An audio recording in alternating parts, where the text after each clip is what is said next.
ওর বর্তমান ভবিষ্যৎ কিছুই জানিস না, না জেনে শুনে হুট করে এভাবে কোনো কিছু করা যায়?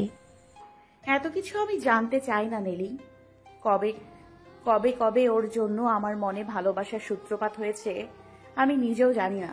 এতদিন ভাবতাম ও জাস্ট আমার সেভিয়ার, কিন্তু ওকে দেখার পর থেকে আমার মনে হচ্ছে ওকে না পেলে আমি বাঁচবো না। বলেই মাথা নিচু করে ফেলল রূপকথা। বুক ভেঙে কান্না পাচ্ছে তার। না বলা কষ্টগুলো দলা পাকিয়ে গলার কাছে আটকে রয়েছে যেন।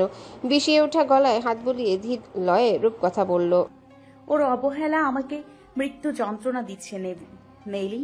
আমি 12টি বছর ধরে ওর জন্য অপেক্ষা করছি, তার কোনো মূল্যই দিল না সে। বড় হয়ে বেশ নিষ্ঠুর হয়েছে সরফরাজ। সারাটা দিন পরিচিত অপরিচিত সকল জায়গায় নিজ মাকে খুঁজে বেড়ালো সরফরাজ। অভিরূপকে দিয়ে থানায় পর্যন্ত রিপোর্ট করালো, কোথাও কোনো হদিস পাওয়া গেল না। সন্ধ্যার সূর্য যখন পশ্চিম আকাশে হেলে পড়ল ঠিক তখন ক্লান্ত এলোমেলো ভঙ্গিতে বাড়ি ফিরে এলো সরফরাজ। ধীর পায়ে সিঁড়ি ডিঙিয়ে শার্টের বোতাম খুলতে খুলতে নিজ বেডরুমে এলো। গায়ের ঘামে ভেজা শার্ট মেঝেতে ছুঁড়ে মেরে ধপ করে বিছানায় শুয়ে পড়ল। এরপর মাথার পিছনে 2 হাত রেখে ছাদের উল্টো পিঠে সিক্ত নজর বুলিয়ে সরফরাজ বলে উঠল, তুমি কোথায় আম্মু? এবারও কি খালি হাতে ফিরতে হবে আমাকে? এত যন্ত্রণা কেন বিধাতা আমার কপালে লিখে রেখেছে? আমার জন্মে কি পাপ? নীলচে চোখ উপচে জল গড়াতে চায় সরফরাজের, কিন্তু সরফরাজ কঠিন শাসিয়ে তাদের রুখে দেয়। এরপর উঠে বসে বিছানা থেকে সারাদিনের ক্লান্তি দূর করতে চলে যায় শাওয়ার নিতে। শীতল জলধারা কি পারবে শরীর আর মনের সমস্ত ক্লান্তি গ্লানি ধুয়ে মুছে দিতে? রাত 9টার দিকে অভিরূপ এলো। স্বেচ্ছায় আসেনি, সরফরাজের কল পেয়ে এসেছে। সঙ্গে এনেছে বিদেশি দামি ড্রিঙ্কস। সরফরাজ চেয়েছে যেখানে মন মেজাজ বিক্ষিপ্ত থাকে তখন নিজেকে শান্ত করার জন্য এই অ্যালকোহলকেই বেছে নেয় সরফরাজ। অভিরূপ যখন সরফরাজের কক্ষে এলো তখন খোলা আকাশে দৃষ্টি মেলে বারান্দার ডিভানে এক ধ্যানে বসেছিল সরফরাজ। হাতের ড্রিঙ্কসের কাচের বোতল ছোট কর্নার টেবিলে রেখে গলা কাকড়ি দিল অভি গলার স্বর নড়ে চড়ে উঠল সরফরাজ। এরপর হাত বাড়িয়ে বলল, দে। অভিরূপ বোতল এগিয়ে দিতেই দাঁত দিয়ে চিপি খুলে ঢকঢক করে গলায় চালান করে চোখ মুখ কুচকে ডিভানে হেলান দিল সরফরাজ। ঝাঁঝালো তিতকুটে স্বাদ মুখের সাথে অ্যাডজাস্ট হতে পুনরায় চুমুক বসালো। অভিরূপ এহেন দৃশ্যে তপ্ত শ্বাস ফেলে বলল, আর কতদিন? আজীবন। চট করে নেশাক্ত গলায় উত্তর করল সরফরাজ। এরপর পুনরায় বলে উঠল, আমার জন্মে আজন্মের পাপ অভি। লাইফ আমাকে নিয়ে ঠিক দস্তুর খেলেই চলছে। কখন কোথা থেকে চেকমেন্ট হয়ে যাচ্ছে আমি নিজেও জানি না। আমি শুধু গুটির মতো ঘর বদলে দৌড়ে চলছি। অভিরূপ এক দৃষ্টিতে সরফরাজের করুণ মুখখানা দেখল। এরপর বলল, রূপকথাকে জড়িয়ে নে জীবনে, ভালো থাকবি। মেয়েটা নিখাদ ভালোবাসে তোকে, ওর চোখ দেখে এমনটাই মনে হয়েছে আমার। অভির কথায় তাচ্ছিল্য হাসল সরফরাজ। এরপর ধরা গলায় বলল, নিজের ভালো থাকার জন্য অন্যের ভালো থাকাকে কেড়ে নিতে বলছিস? এইটুকু বাচ্চা একটা মেয়ে, ওর সুন্দর একটা ভবিষ্যৎ, আর সেই ভবিষ্যৎ নষ্ট করার কোনো অধিকার নেই আমার। অভিরূপ আর কিছু বলল না, নিঃশব্দে উঠে দাঁড়ালো। এরপর চলে এলো ঘর ছেড়ে বাইরে। সরফরাজ একা সময় কাটাতে পছন্দ করে এমন দুঃখের মুহূর্তে। তার মতে একাকী নির্জনে দুঃখ বিলাস করা যায় গভীর করে। মাঝে মাঝে হৃদয় পোড়াতে খুব ভালো লাগে তার। অভিরূপ চলে যেতে আর একটা বোতল ধরল সরফরাজ। মুহূর্তেই 2টো বোতল সাবার করে একের পর এক সিগারেট ফুঁকলো। নিকোটিনের ধোঁয়ায় ইচ্ছে মতো নিজেকে পুড়িয়ে ঢুলুঢুলু শরীরে উঠে দাঁড়ালো। ঘড়িতে সময় কত তা জানা নেই সরফরাজের। ঝিঝি পোকার হাঁক বুঝিয়ে দিচ্ছে এখন গভীর রাত। সরফরাজ সেসব তোয়াক্কা না করেই গায়ে একটা শার্ট জড়িয়ে গাড়ির চাবি নিয়ে ঘর থেকে বেরিয়ে গেল। এলোমেলো হাতে গাড়ি স্টার্ট দিয়ে স্টিয়ারিং ঘুরিয়ে ছুটলো অজানা কোথাও। কোন পথ দিয়ে কিভাবে ড্রাইভ করে সরফরাজ চলল তার কোনো জ্ঞান রইল না। এদিকে রূপকথার অক্ষিপটে এক ফোঁটা ঘুম ধরা দিল না। অশান্ত হৃদয় নিয়ে খোলা বেলকনিতে এসে দাঁড়ালো। বাইরে হিমশীতল বাতাস প্রবাহিত হচ্ছে। বাতাসের তোরে গায়ে কাটা দিল রূপকথার। 2 হাতে নিজেকে জড়িয়ে খোলা আকাশে ফের দৃষ্টি পাতল রূপকথা। ভেতর থেকে কেমন আত্মচিৎকার ধেয়ে আসছে, কিন্তু গলা চিরে বেরোতে পারছে না। হঠাৎ গাড়ির ব্রেক কষার শব্দে সামনে দৃষ্টি স্থির করল রূপকথা। কালো রঙা রোলস রয়েস এসে থেমেছে আমজাদ হায়দারের প্রকাণ্ড বাড়ির আঙিনায়। অল্প সময় পর সেই গাড়ি থেকে ঢুলতে ঢুলতে নামলো সরফরাজ। আবছা আলোয় তার মুখাবয়ব বোঝা গেল না। যখন গাড়ির হেডলাইটের সামনে এসে দাঁড়ালো সরফরাজ তখন তার কাতর মুখশ্রী নজরে এলো। রূপকথা এক দৃষ্টিতে তাকিয়ে বোঝার চেষ্টা করলো সরফরাজের মনোভাব। গাড়ির সামনে দাঁড়িয়ে ব্যালকনির দিকে তাকিয়ে বুক চাপড়ে ঘোর লাগানো গলায় সরফরাজ উচ্চস্বরে ডেকে বলে উঠল, বুকের এইখানটায় খুব যন্ত্রণা হচ্ছে রূপকথা। কলিজাতে কেউ আগুন ধরিয়ে দিয়েছে। এবার এইখানটায় মাথা রেখে আগুনটা নিভিয়ে দে, জ্বলেনি কমলে চলে যাবো প্রমিস। অধিক নেশায় দাঁড়িয়ে থাকতে পারছে না সরফরাজ। এদিকে সেদিকে হেলে পড়ে যাচ্ছে সে, তবুও নিজেকে সামলে পুনরায় বলে উঠল, নেশাটা খুব ধরেছে, কিন্তু বুকের আগুন নেভাতে পারছে না। ডেটলেস অ্যালকোহল, শব্দ জৈব বিটার, ওকে শাস্তি দেবো পরে। আগে বলো, রাখবে এই বুকে মাথা? জ্বলে যাচ্ছে পুরো বুক, খুবই কষ্ট হচ্ছে, সহ্য করতে পারছি না। উপশম করবে আমার এই বুকের যন্ত্রণা? পূব আকাশে ঘন ঘন বিদ্যুৎ চমকাচ্ছে নিঃশব্দে। মেঘের ঘন কালো আস্তরণ ধীরে ধীরে জলের ন্যায় বিস্তৃতি লাভ করছে পুরো আকাশ জুড়ে। থোকা থোকা মেঘরাশি ক্ষীণ ঝাপসা আলো বিলিয়ে দেয় রূপলি চাঁদকে, গভীর মমতায় ঢেকে নিল। মুহূর্তে গগন কাঁপিয়ে ঝরঝর শব্দ করে গেল হিমধারা। সরফরাজ একটু চমকালো না হঠাৎ জল স্পর্শে। সে এখনো কাতর দৃষ্টিতে তাকিয়ে রয়েছে ব্যালকনির দিকে। রূপকথা সরফরাজের ঝাপসা নীল চোখ জোড়ায় দৃষ্টি রেখে অভিমানের ঠায় দাঁড়িয়ে রয়েছে। মানে কোনো দ্বিধা সংশয় কিচ্ছুটি নেই, শুধু অল্প পরিমাণ অভিযোগ আর অনুযোগ। সরফরাজের উন্মুক্ত শক্ত বক্ষে বর্ষণধারা আছড়ে পড়ছে সমানতালে। সেগুলোর উপর রূপকথা সামান্য ঈর্ষা হলো বোধহয়। বাঁকা চোখে সরফরাজের লোমহীন প্রশস্ত বুকে একবার নজর বুলিয়ে বিড়বিড় করে বলে উঠল, ওই বুকে আমি আরো আগুন জ্বালিয়ে পুড়ে কয়লা বানিয়ে দিব। বৃষ্টির জলের সাহস কত! ঘন বৃষ্টির ঝিরিঝিরি ধারা ভেদ করে এবার আর রূপকথার মায়াবী মুখশ্রী দেখতে পেল না সরফরাজ। নেশায় পুরো শরীর মাথা টলছে। ঝাপসা চোখে বৃষ্টির জলের পানে তাকিয়ে বুক চেপে ধরে সরফরাজ এলোমেলো গলায় বলে শালা হৃদয়ের আগুনটা বৃষ্টির জলও নিবে না, কি কঠিন দহন মাইরে। উঠল। টলতে টলতে ভেজা আঙিনার ঘাসের উপর হাঁটু মুড়ে বসে গেল। এরই মাঝে বিকট শব্দে বাজ পড়ল, তাতে সরফরাজ তাচ্ছিল্য হেসে বলল, বুকের ভেতরের হাহাকার, এর আওয়াজ বাইরে পর্যন্ত তর্জন গর্জন করে শব্দ করছে। পাঁজরের নিচে এতই যন্ত্রণা বুঝি? সরফরাজকে পড়ে যেতে দেখে আর অভিমান করে দাঁড়িয়ে থাকতে পারল না রূপকথা। সদর দরজা খোলা বৃষ্টির জল ঠেলে দৌড়ে এলো সরফরাজের সামনে। এরপর মিহিসরে ডাকলো সরফরাজ। সরফরাজ রূপকথার ডাক শুনে উপরে মাথা তুলে তাকালো। এরপর গাড়ির ফ্রন্ট বাম্পারে ভর দিয়ে উঠে দাঁড়ালো। বৃষ্টির জলে রূপকথার কাতসম চুলগুলো লেপ্টে আছে। চোখ মুখ সদ্য প্রস্ফুটিত শিশিরের স্নানে ভেজা গোলাপের ন্যায় ঠেকলো সরফরাজের কাছে। রূপকথার স্বর্গীয় রূপে মন্ত্রমুগ্ধের ন্যায় রূপকথার দিকে ঝুঁকে দাঁড়ালো সরফরাজ। এরপর দুই হাতের আজলায় রূপকথার কোমল মুখশ্রী ধরে কম্পিত গলায় বলল, the royal princess of fairy tale. রূপকথা সরফরাজের চোখের দিকে তাকিয়ে ভারী স্বরে শুধালো, তুমি মদ খাও? সরফরাজ মাথা ঝাঁকালো। এরপর ব্যথাতুর মুখে বলে উঠল, বুকের এখানেই অনেক অনেক যন্ত্রণা রূপকথা, সেই যন্ত্রণা কাউকে বলা যায় না। এই যে কোটি কোটি টাকার গাড়ি, এই যে গায়ে দামি পোশাক, টাকা পয়সার রাজত্ব, কোনো কিছুই বুকের এই যন্ত্রণা কমাতে পারে না। দগদগের হৃদয় খালি ছটফট করে, কেউ খোঁজ রাখে না। রূপকথার মায়া হলো সরফরাজের জন্য। সে আলগোছে সরফরাজের বুকে মাথা ছুঁয়ে শুধালো। এবার বোকার মতো অল্প হাসলো সরফরাজ। এরপর ধরা গলায় বলল, আরাম লাগছে। রূপকথা সরফরাজকে শক্ত হাতে জড়িয়ে অভিমানী গলায় বলল, কাল কষ্ট দিয়েছিলে কেন? আমি খারাপ মানুষ তাই। তুমি খারাপ?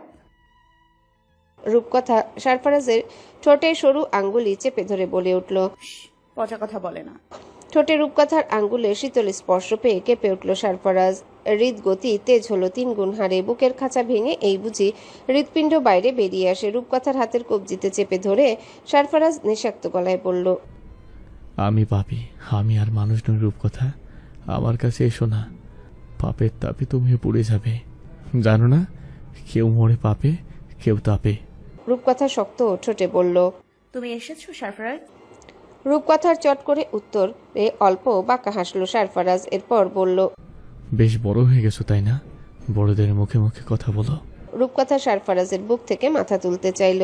সরফরাজ ঠেসে ধরে বলে উঠল, আগুন নিভে অঙ্গার থেকে ধোয়া উঠছে, আর কিছু সময় পর ধোয়া থেমে যাবে। রূপকথা সরফরাজের পুরুষালী গন্ধ আর নিকোটিনের গন্ধে চোখ বুজে বলে উঠল, সিগারেট ফুঁকেছো? অনেক। কেন? মাঝে মাঝে নিজেকে পড়াতে শান্তি লাগে, কিন্তু আমার সেই শান্তিকে বিনষ্ট করেছো তুমি। ঠিক পস্তাবে। পস্তাতে চাই আমি। বোকা মেয়ে, নিস্তার পাবে না আমার হাত থেকে। আমি নিস্তার চাই না। রিয়ালি? হ্যাঁ। সরফরাজ অবাক চোখে রূপকথাকে দেখলো। এরপর বলল, সময় নাও। রূপকথা চোখ বুজে প্রত্যুত্তর করল, 12টা বছর সময় নয় কি? নাকি তোমার নাগালে পেতে আরো যুগ যুগের প্রতীক্ষা প্রয়োজন? সরফরাজ জবাব দিল না, শুধু বলল, আমি সত্যিই পাপী। পাপ ধুয়ে দেবার দায়িত্ব আমি নিতে চাই। সরফরাজ বুক থেকে সরিয়ে দুই কাঁধে চেপে ধরে রূপকথার চোখে চোখ রাখলো। এরপর বলে উঠল, ভালোবাসা আমি বুঝি না, আমার কাছে হিংস্রতা ছাড়া আর কিছুই নেই রূপকথা। আবেগে গা ভাসিয়ে ভুল করছো তুমি, পরে কাঁদবে। রূপকথা ধীরলয়ে বলল, সেই কান্নার জল যদি তোমার বুকের আগুন নেভাতে পারে তবে আমি আজীবন কাঁদতে রাজি। শীতল বাতাস আর বৃষ্টির ভারী ধারা রূপকথার শরীরে কাঁপন তুলল। সেই সাথে তিরতির করে কেঁপে উঠল গোলাপি ঠোঁট জোড়া। সরফরাজ অবাক চোখে এহেন মোহনীয় দৃশ্য উপভোগ করলো। এরপর বুক চেপে ধরে বলল, আমাকে যেতে হবে রূপকথা, বুকের কন্ডিশন শোচনীয়। রূপকথা উদ্বিগ্ন চোখে বলল, ব্যথা হচ্ছে?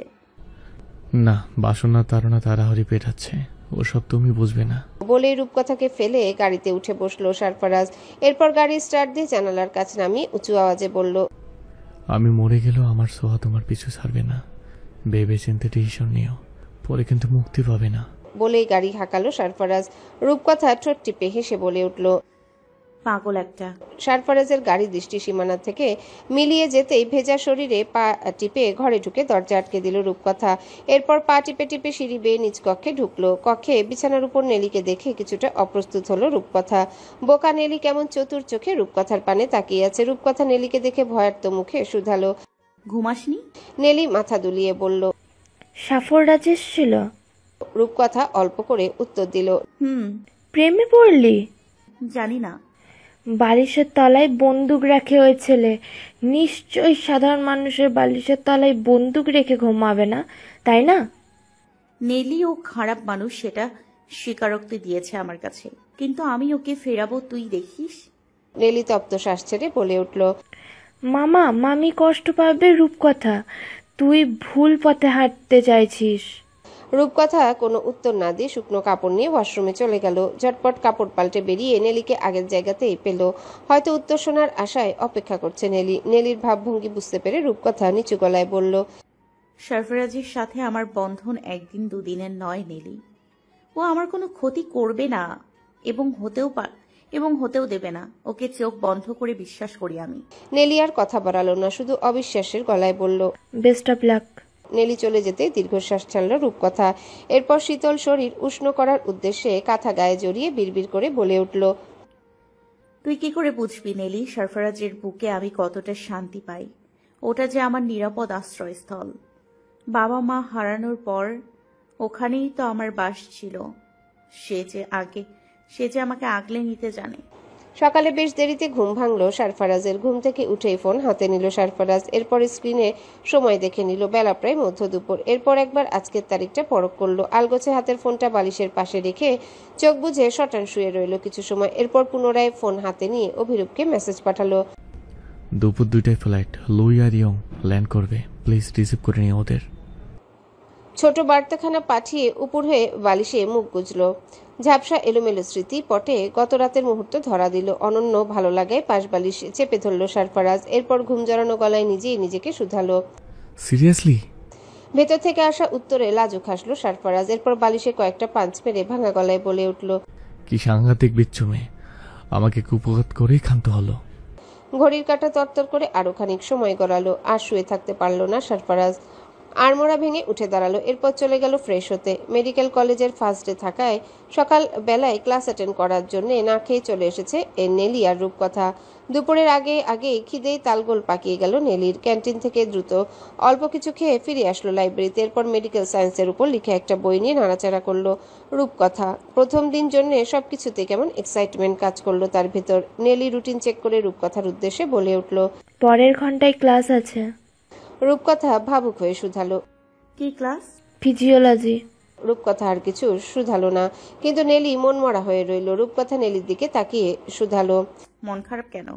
কলম কামড়াতে কামড়াতে নেলি উত্তর করল, 2টো ক্লাস করলাম, একটাতেও কোনো ইয়ং হ্যান্ডসাম ডক্টর দেখলাম না। যা দেখলাম সব ঘাটের মরা। অথচ গল্প উপন্যাস বা মুভিতে কি সুন্দর সুন্দর ডক্টর লেকচারার। দ্যাট মোডটাই পাঞ্চে গেল। রূপকথা নেলির ভাবনায় কপাল কুঁচকে শুধালো, পড়তে এসেছিস নাকি জামাই খুঁজতে? নেলি বোকা বোকা চোখে রূপকথার পানে তাকিয়ে বলে উঠল, নিজে তো একটা জুটিয়ে নিয়েছ, এজন্য আমার মতো সিঙ্গেল মানুষের ব্যথা বুঝতে পারছো না। রূপকথা হাত ঘড়িতে একবার সময় বুলিয়ে বলল, চল, নেক্সট ক্লাসের সময় হয়ে যাচ্ছে। নেলি ঠোঁট উল্টে মন খারাপের ভং করে উঠে রূপকথার পিছু পিছু ছুটলো। এরপর ক্লাসে ঢুকে মাঝখানের আসনে বসলো। ক্লাসে সবাই যখন এটা সেটা নিয়ে আলোচনা করছিল, ঠিক তখন হেলে দুলে একজন প্রফেসর এলেন। তাকে সম্মান প্রদর্শন করে নেলি কপাল চাপড়ে বলল, এত কবরে অলরেডি ঢুকে গেছে রে রূপকথা। রূপকথা দাঁত পিষে চোখ গরম করে নেলির এহেন বেফায়েসে কথায় ফিজিওলজি লেকচারার নিজের নাম পরিচয় দিয়ে সকলের উদ্দেশ্যে বলে উঠল, আমি আজ আপনাদের ক্লাস নেব না। একজন গেস্ট ডক্টর এসেছেন আমাদের হসপিটালে, তিনি আজ আপনাদের ক্লাস নেবেন। বলেই বেরিয়ে গেলেন এনায়েতুল্লাহ। এনায়েতুল্লাহ চলে যেতে ক্লাস জুড়ে শোরগোল সৃষ্টি হলো। সেই শোরগোলকে আরো 2 ধাপ বাড়াতে ভেতরে প্রবেশ করলো লম্বা চওড়া অত্যাধিক ফর্সা সুদর্শন এক যুবক। তাকে দেখে পুরো ক্লাসের মেয়েরা যেন জ্ঞান হারানোর উপক্রম হলো। যুবক সকলের উদ্দেশ্যে গম্ভীর ভারী গলায় বলে উঠল, Let's get introduced first.